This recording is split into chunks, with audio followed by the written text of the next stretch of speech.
Apple vient de confirmer officiellement les premières fonctionnalités qui arriveront sur iOS 27, et attention, cela s'est produit avant la WWDC.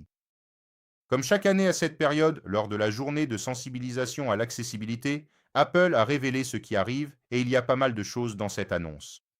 Dans cette vidéo, je vais vous présenter tout ce que nous savons déjà qui sortira sur iOS 27.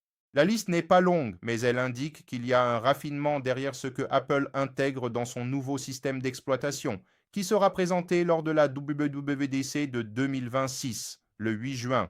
Et on peut déjà remarquer deux changements visuels sur les images officielles.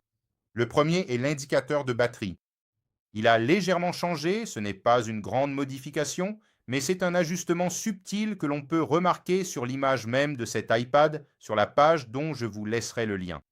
Et aussi, si vous regardez l'image de l'iPhone fonctionnant sous iOS 27, vous remarquerez qu'il y a un changement dans la teinte de l'éclairage des indicateurs de la Dynamic Island. Il sera un peu plus faible que la lumière que nous avons sur iOS 26. Et maintenant, parlons des fonctionnalités pour de vrai. Et la première est VoiceOver.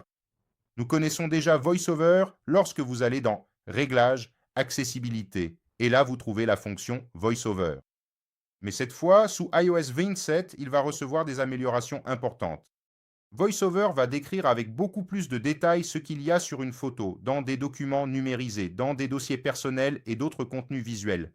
Et le meilleur, c'est qu'il utilise la reconnaissance en temps réel. Vous allez appuyer sur le bouton d'action lorsque la caméra sera activée et vous pourrez demander par exemple «Qu'est-ce que c'est?» Et alors il dira qu'il s'agit d'une batterie externe de 20 watts, équipée d'un MagSafe.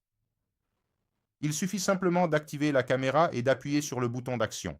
Et ce qui est intéressant, c'est que vous pouvez continuer à lui poser des questions comme vous le faites, par exemple, avec votre intelligence artificielle. Une autre fonctionnalité qui arrivera également est la loupe, qui va bénéficier d'une nouvelle mise à jour. Elle utilisera l'Apple Intelligence pour comprendre l'environnement. L'interface aura un contraste plus élevé et elle acceptera les commandes vocales. Vous dites zoomer ou allumer la lampe torche et il obéira. De petits changements, mais qui transforment l'utilisation pour ceux qui dépendent de ces fonctionnalités. Une autre fonctionnalité qui évolue beaucoup est le contrôle vocal. Dans iOS 27, il va enfin comprendre le langage naturel. Aujourd'hui, vous devez vous souvenir du nom exact du bouton ou du numéro qui apparaît à l'écran, et désormais, vous pourrez dire «Ouvre un dossier Orange» ou «Ouvre le dossier de mes applications YouTube» et l'iPhone comprendra. Cela fonctionnera dans Plans, Fichiers et dans de nombreuses autres applications du système.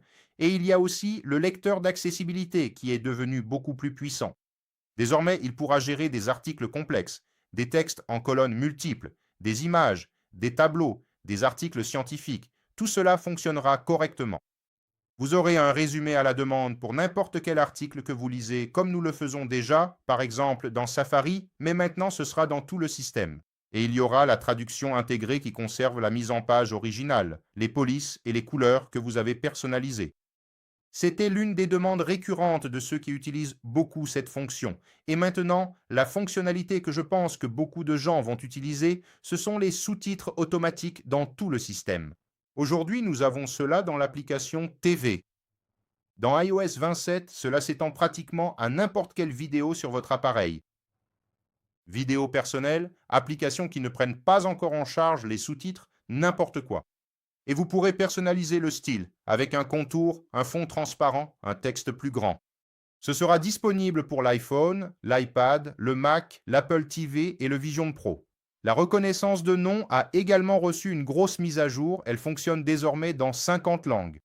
Avant, c'était essentiellement en anglais, donc si quelqu'un t'appelle même dans une autre langue, l'iPhone t'en avertit à l'écran. Sur FaceTime, Apple a publié une API pour que les développeurs puissent ajouter un interprète en langue des signes directement à l'écran pendant l'appel vidéo. Cela va être un véritable tournant pour beaucoup de gens. Autre point intéressant, les appareils auditifs conçus pour l'iPhone vont aussi pouvoir basculer entre les appareils avec beaucoup plus de fiabilité. Tu vas l'utiliser sur l'iPhone, puis tu pourras travailler sur le Mac ou sur le Vision Pro et le changement se fera parfaitement, sans problème, exactement comme quand on utilise les AirPods, qui est l'une des grandes fonctionnalités des écouteurs Apple. Pour confirmer que tu as regardé jusqu'ici, je vais te laisser ce mot secret à mettre dans les commentaires. Tu vas écrire cristal. Commente cristal ici en bas et vous savez que je réponds à tout le monde. Maintenant, je vais vous donner mon avis sur ce que j'ai pensé de ces mises à jour. Ces mises à jour sont spécifiques pour les personnes qui ont des besoins en accessibilité, mais elles montrent toute la puissance du moteur Gemini qui va fonctionner avec Apple Intelligence. Et on peut remarquer qu'Apple a affiné le système au lieu de lancer une dizaine de nouveautés que personne n'utilise. Avec ces changements, nous allons également voir des différences dans le verre liquide d'Apple, des extensions d'IA tierces, et je pense que celle-ci sera un changement très intéressant où vous pourrez choisir si vous voulez utiliser Gemini, ChatGPT ou Cloud, en plus du système qui sera aussi plus proactif. Mais tout cela, nous le découvrirons le 8 janvier. Dis-moi dans les commentaires ce que tu aimerais le plus voir apparaître dans iOS 27. Si tu as aimé cette vidéo, laisse un like, abonne-toi à la chaîne, car il y a beaucoup de contenu sur iOS qui arrive cette semaine. J'espère que le contenu t'a plu et on se retrouve dans la prochaine vidéo.